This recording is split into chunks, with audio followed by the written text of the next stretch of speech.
John Sullivan. All right, are we all on? You can all see the slide presentation? It's loading. Yes, it's loading. Yeah. Okay, so building on last week's session, so we talked last week about playing philosophy and with the ball in attack.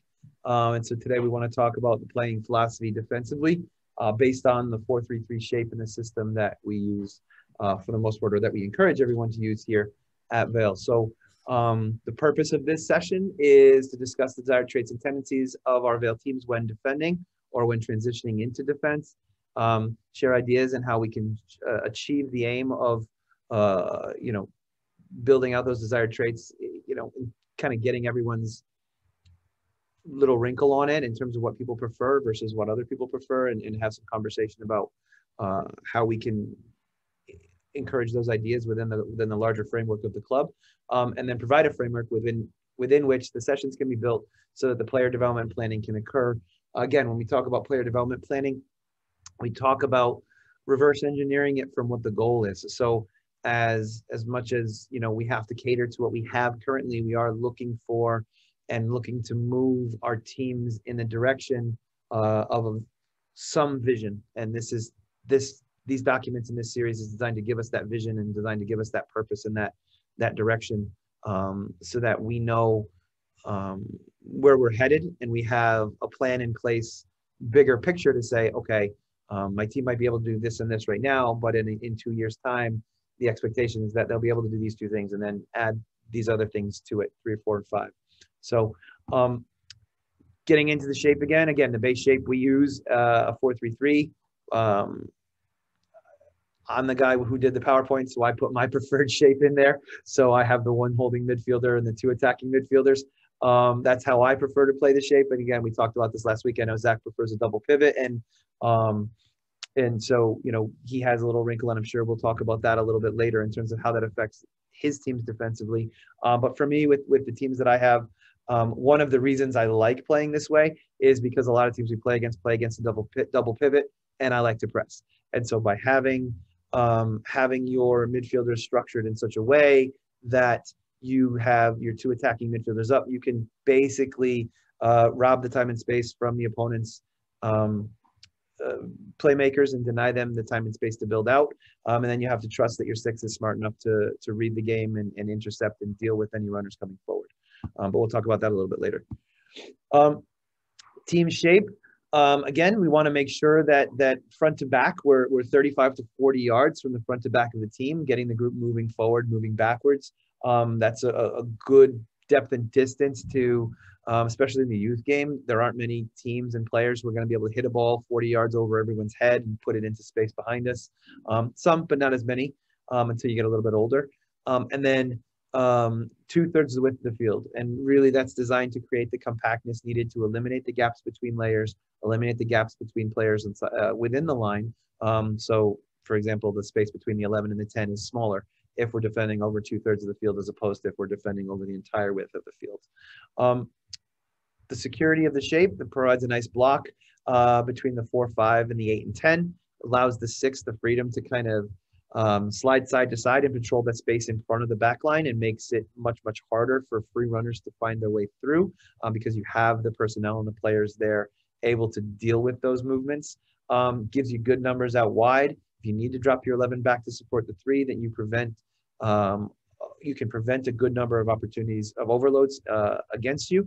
However, again, my preferred method, we'll talk about that a little later, is to be pressing higher and squeezing space, which really means that the 11 and the 3 are going to go together forward into pressing an opponent who's trying to build out, as opposed to the reverse. Obviously, if they get through that first line, then you're talking about reorganizing and getting yourself back into shape. However, initially, the intention is, can we get pressure on the ball, put their head down, take away their options, and force them to turn over somewhere in the middle third, where we can then counter. Once again, with this, we're always looking to maintain a +1 situation in our deepest line of defensive organization. So defending in transition. So when we talk about defending in transition, we talk about wanting to get numbers around the ball and immediate pressure on the ball. One of the things that I hear Zach say all the time, and I love this coaching point, is to get first pressure on the ball and to make sure that we get first pressure on the ball to stop the ball's forward progress, number one. Number two, to get the attacking player's head down and really kind of steal their vision and their line of sight for the game. And again, I think it feels like the 4-3-3 really does allow us to do that. As I've shown in here, okay, you're kind of man for man in your midfield block, but then, and that again allows you to rob that time and space. You have your 9 setting the edge right now, your 11 sealing the edge right now, trying to cut the 2 out of the game. So really the options for the 4 are to either find it long where we have a +1 organization, 3v2, if we look at the back here, and then, or find one of these options here. And again, we have players who can be hunting those passes in all instances. We have players who are able to read the game well, step in, read the game, and play. Okay. And again, this player here, if we're really aggressively hunting, and the 8 is on this shoulder, we can look at maybe denying a switch here, but really this player is probably going to hold their shape a little bit more and drop out here than this line. But that's something that's still an option for us if we really wanted to press and squeeze the space. When defending in transition, I think the most important thing to remember is that the positional roles are, and the discipline of your position. So I am the 7 and I only patrol this area of the field. That's much less important when you're defending in transition than the concepts of pressure, cover, making play predictable, and getting pressure on the ball to disrupt the attacking team's build. They matter more because in those moments we tend to be disorganized. And so if the players are focused first on their positional role, they might forsake the game to run back into their position when they were in a position they could have won the ball in a pass. They could have won the ball in the immediate sense, in the immediate turnover, rather than having to reorganize, restructure, and build our way back into the game defensively.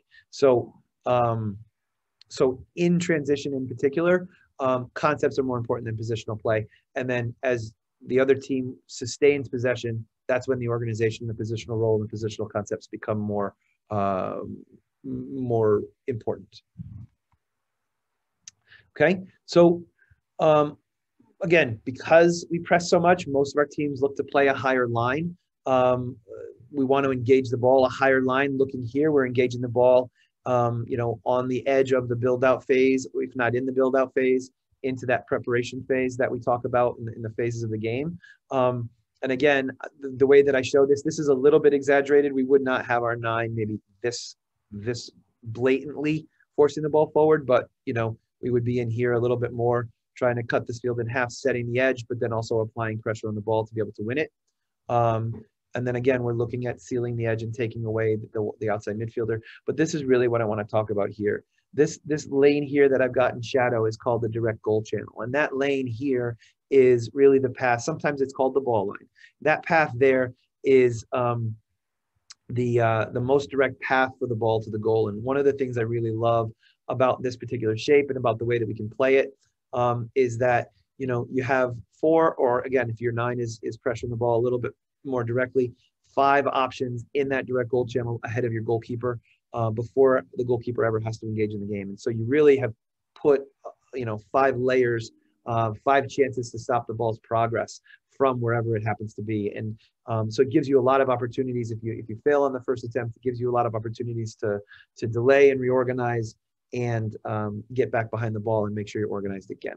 Okay. When we play with a higher line, again, we're looking to set and seal the edge. We're looking to, match a little bit in midfield, taking away the most obvious options, make sure we maintain that +1 number in the back. And then the 7 has to read the game to understand if the ball is coming across from center back to center back, or if the ball is being played out to the 3, they might have to recover. In the older ages where the ball can be played over top into this space, that's something they might have to be more vigilant on looking for. And so again, their start position might be affected a little bit, but the movement patterns are pretty similar in that sense. And then again, when we decide to keep a lower line and we're not as intent on high pressing, okay, so again, this is, just move the front three back a little bit basically, and say, okay, we're gonna let the opponent keep the ball in that build out phase and engage them when they get into that preparation line or when they get closer to midfield.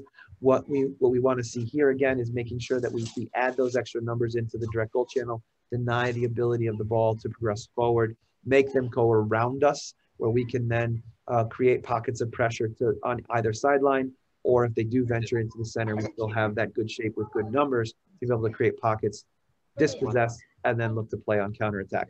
One of the reasons a low line works effectively oftentimes is that by playing the low line, you're going to encourage, in this case, the blue team to move up the field and engage with us, somewhere in the midfield. That's going to allow space back in here for us to counterattack into. That's going to open the game up. So, no team really can press for an entire 90 minutes. So we want to pick and choose our spots. We want to identify the right moments to do it. But again, if we can play, one of the best games I ever saw was a World Cup match. I believe it was Italy versus Spain. And the Italian team pressed Spain like crazy for the first 10 minutes of the game. And then after the first 10 minutes of the game, they sat back and they sat in that middle third for the next 10, 15 minutes. And then they ended the first half with another 10-minute burst of pressure. And they did a wonderful, wonderful job of disrupting the Spanish build-out, the Spanish possession. And that's kind of always stuck with me in terms of how it isn't so much about always having the pressure on, but it's about disorganizing your opponent's thought process, not allowing them to get into a rhythm and understand how the game is going to be played as a way of controlling them and managing them when they have the ball, because they will have the ball at times. We know that. So obviously there is merit to playing a lower line and changing high line versus low line from time to time. And then again, this week's functional example is the same from last week. So we talk about what does the shape afford us when we win the ball. So now we've won the ball. So now we're defending. Maybe we're defending here on a higher line. We get the center back to turn the ball over. The 6 steps in, wins the ball. And again, we have now a situation whereby instead of allowing the other team to be +1 against us, we can really get players into their organization to say, okay, we can be 1-on-1 in this channel, or we can be 2v2 in the center of the field, or we can be 1-on-1 out here. And what that does, because they've opened up space and because we've been looking for it, we can now win the ball, turn them over, attack the spaces that have opened up because their shape is open because they were in possession. And then from there, how quickly can we progress the ball through them, use our numbers, use our overloads out wide or in the central column, and be able to create chances going forward. All right, and that is it for today. So open the floor up to conversation. Jer, I just want to talk about the relationship between the 11 and the 3, or the 2 and the 7. And as you mentioned before, if we're talking about pressing a little bit, and we talk about, often we talk about vision. Well, vision isn't just when you have the ball. So we have to look at situations where the 11 and the 7, before they go press the opposition's outside back, they got to check their shoulder to see if the 2 or 3 have stepped up and taken away that next option. Because if they haven't, they're going to be able to play out very easily. Yes, and a lot of times, what I try to do with that is I try to actually get the back line to call the press to the forward line if they can recognize the moment. So if the 3 recognizes that the 11 should be pressing, he or she can call for that, encourage that, and then step with them so that now they're the one giving the cue and they're the one helping to recognize what's happened. And again, more eyes means it's more likely to be seen. So, all players should be looking at it. All of our players should be recognizing the moments to press. And then when they recognize the moments to press, they should be communicating what those moments are and how and where we want to press. And that's part of the reason why it's nice to have a common language, because if we understand and we recognize what press means, what step means, what set the edge means, what seal the edge means, and it's not just us, but our players, then they have that code and they have that cue that they can take with them into the game. And that's going to facilitate that communication much, much more quickly.